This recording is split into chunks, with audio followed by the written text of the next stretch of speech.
Ooh, yes, Major, get some! You may not like it, but this is what peak Major actually looks like. Some people online will look you dead in the eye, and they will say, that's not my Major. She's not attractive enough for me. And you know what I say to those people?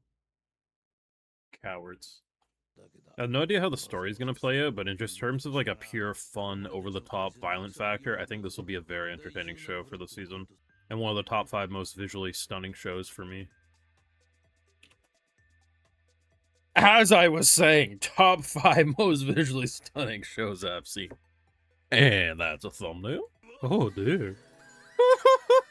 Yo, they were all tapped in having the time of their life, huh? Yeah, this is great, but mommy gotta go work. In honor of the new Ghost in the Shell actually animating this scene, you gotta do me a solid. You gotta leave a like on this video, share your support, subscribe, ring that bell if you haven't already, and Patreons are gonna catch my full live reactions, all these episodes and more. But all I heard walking into this new Ghost in the Shell, based on what I thought I saw in the chat, I was like, hold up. Is the Major gonna get a little down and dirty? A little cybernetic fun lesbianism? And apparently this is a very common thing in the original manga that, you know, they just never really adapted in other works. And people are like, I don't think they'll show too much. They might hint a little at it, like maybe a little makeout. No, man. They straight up went there.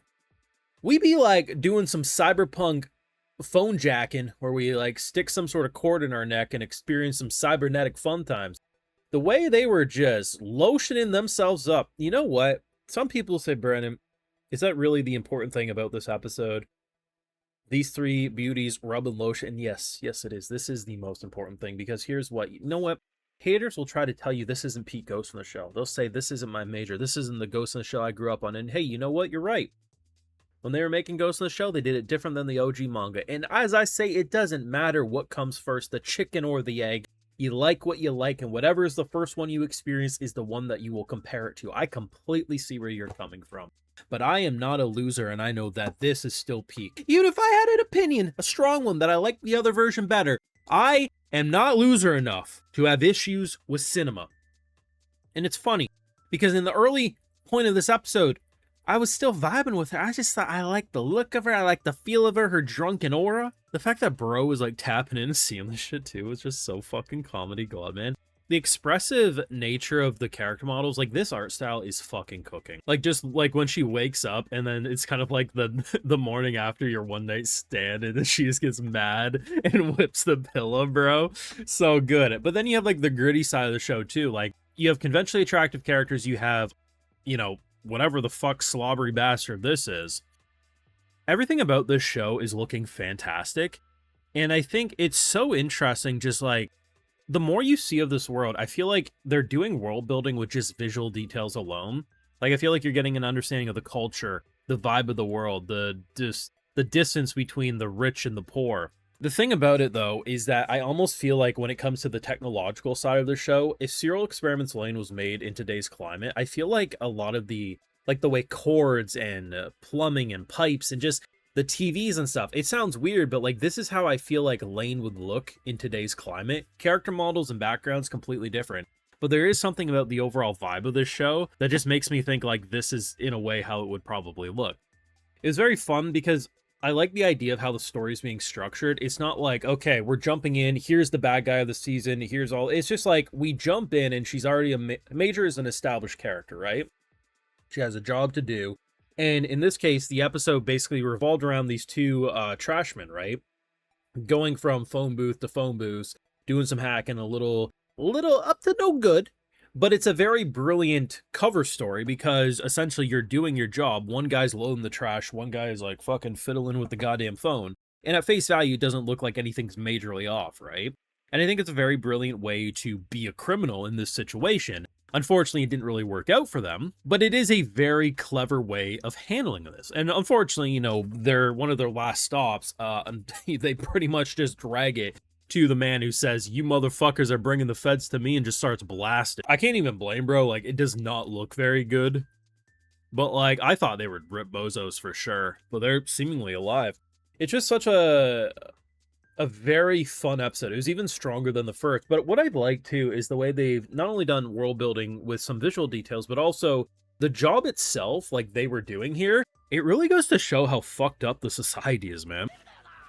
Oh my god, bro. Bruh. Fuck this job. You're out here getting blasted with used needles, slicing your wrists open for what, minimum wage? The fact that they responded to a scene where they're cleaning up trash, like they use some sort of gas to kind of blast the birds and this one old man sleeping away. Bro gets his fucking wrist slit, and another gets needles thrown into their arm. Used needles, they confirm.